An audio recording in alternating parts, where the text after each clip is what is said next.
পাঁচজনকে গ্রেফতার করা হয়েছে। তদন্তকারী কর্মকর্তা যদি মনে করেন যে আরও কারো সম্পৃক্ততা রয়েছে তাহলে তাদেরকেও আইনের আওতায় নিয়ে আসবেন বা গ্রেফতার করবেন। আমরা যেটা জানতে পেরেছি যে ওনার কাছে যে কিছু টাকা সঞ্চিত ছিল এটা আসলে ওখানে যারা যাদেরকে আমরা গ্রেফতার করেছি তারা জানতে পারে, এবং এই পাঁচজনের মধ্যে তিনজনের পূর্বে মাদক সেবনের মামলা রয়েছে, অর্থাৎ তারা মাদকাসক্ত।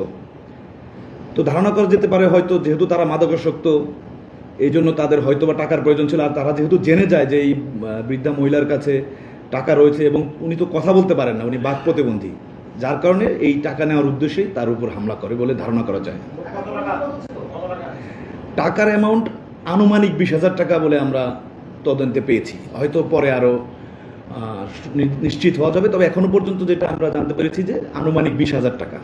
এই বৃদ্ধা মহিলা যিনি বাক প্রতিবন্ধী উনি প্রায় দীর্ঘ 25 বছর যাবৎ ওই রেল স্টেশনে একটি পরিত্যক্ত ভবনে থাকতেন।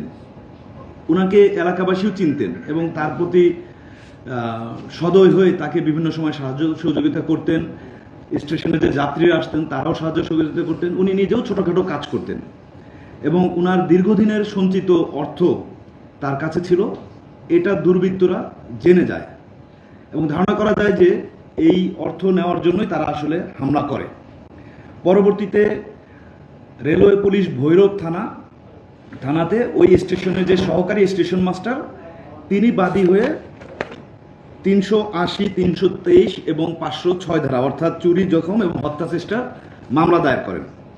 এই ঘটনা জানার পর আমরা ছায়া তদন্ত শুরু করি এবং ঘটনার গুরুত্ব বিবেচনায় আমাদের র্যাব 11-র নরসিংদী ক্যাম্প তাৎক্ষণিকভাবে জড়িত হয় এবং মামলার তদন্তকারী কর্মকর্তার সহায়তা, গোয়েন্দা তথ্য প্রযুক্তির সহায়তা, ঘটনাস্থল পরিদর্শন, প্রত্যক্ষদর্শীদের তথ্য সংগ্রহ এবং ধারাবাহিক অভিযানের মাধ্যমে আমরা মোট 5 জনকে শনাক্ত করি এবং গ্রেফতার করি। প্রথমে আমরা 3 জনকে গ্রেফতার করি নরসিংদী জেলা থেকে, 2 জন ওই ঘটনাস্থল অর্থাৎ নরসিংদী এলাকায় ছিল না, পরবর্তীতে তারা ব্রাহ্মণবাড়িয়ার নবীনগর উপজেলাতে চলে যায়।